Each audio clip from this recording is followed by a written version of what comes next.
గత నెల రోజులుగా పొరుగు దేశం బంగ్లాదేశ్ నిరసనలతో రగిలిపోతోంది. దాంతో ప్రధాని షేక్ హసీనా తన పదవికి రాజీనామా చేసి దేశం విడిచి వెళ్లారు. అసలు బంగ్లాదేశ్ లో నెలకొన్న ఈ పరిస్థితులకు కారణమేంటి?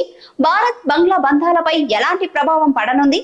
నిరసనకారుల డిమాండ్లు ఏంటి? వాటి గురించి ఇప్పుడు తెలుసుకుందాం.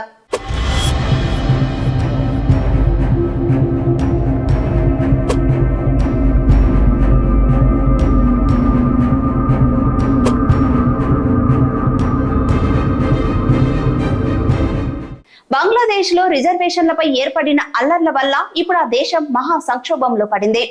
ఇప్పటి వరకు జరిగిన గొడవల్లో 300 మందికి పైగా చనిపోయారు. అల్లర్లను అదుపు చేయడం సాధ్యం కాకపోవడంతో బంగ్లా ప్రధాని షేక్ హసీనా తన పదవికి రాజీనామా చేసి దేశం వదిలి వెళ్లిపోయారు. ప్రభుత్వ ఉద్యోగాల్లో స్వాతంత్ర సమర యోధుల వారసుల కోట రిజర్వేషన్లను తొలగించాలంటూ అక్కడి యూనివర్సిటీ విద్యార్థులు నిరసనలు మొదలుపెట్టారు.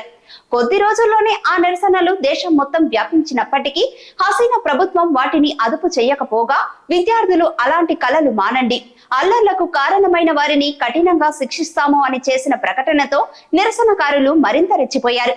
దేశం మొత్తం కర్ఫ్యూ విధించి ఇంటర్నెట్ నిలిపివేశారు. అయినప్పటికీ నిరసనలు, ఆందోళనలు ఏమాత్రం తగ్గలేదు. ఈ గొడవలు జరుగుతుండగానే జూలై 21న ప్రభుత్వ ఉద్యోగాల్లో స్వతంత్ర సమర యోధుల వారసుల కోటాను 5% తగ్గించాలని బంగ్లాదేశ్ ప్రభుత్వాన్ని ఆ దేశ సుప్రీంకోర్టు ఆదేశించింది. 93% మెరిట్ ఆధారంగా మాత్రమే నియామకాలు జరగాలని, మిగిలిన 2% గిరిజనులకు, ట్రాన్స్జెండర్లకు, వికలాంగులకు కేటాయించాలని స్పష్టం చేసింది. అయినప్పటికీ విద్యార్థులు స్వతంత్ర సమర యోధుల వారసుల కోటా పూర్తిగా తొలగించాలని డిమాండ్ చేస్తూ ఆందోళనను కొనసాగించారు. ఈ రిజర్వేషన్ల అంశం ఆగస్టు 7న మళ్లీ సుప్రీంకోర్టుకు రానుండటంతో ఆగస్టు 4 నుండి కొన్ని వేల మంది నిరసనకారులు రోడ్డెక్కి దేశాన్ని కొద్ది గంటల వ్యవధిలో రక్తసిక్తం చేశారు. ఇక ఆగస్టు 7న సుప్రీంకోర్టులో విచారణకు రానున్న ఈ అంశంపై ఎలాంటి తీర్పు వెలువడనుందో దేశం మొత్తం ఉత్కంఠంగా ఎదురు చూస్తోంది. జరిగిన గొడవలను దృష్టిలో ఉంచుకొని విద్యార్థులకు అనుకూలంగా స్వాతంత్ర సమర యోధుల వారసుల కోట రిజర్వేషన్లు పూర్తిగా రద్దు చేస్తే అమరుల కుటుంబాలు కూడా రోడ్డెక్కడం ఖాయమని తెలుస్తోంది.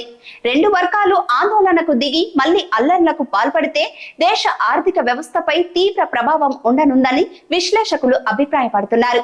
అయితే ఈ ఘటనపై మోడీ సీరియస్ గా తీసుకున్నారు.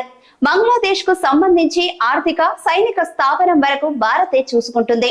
ఈ ఘటనల వెనక ఎవరున్నారనే దాని గురించి విచారణ ప్రారంభించారు. దీనిపై ప్రత్యేక దృష్టి సారించారు. దీంతో భారత్ లో ఎలాంటి అల్లర్లు జరగకుండా అన్నింటినీ చక్కబెడుతోంది మోడీ సర్కార్.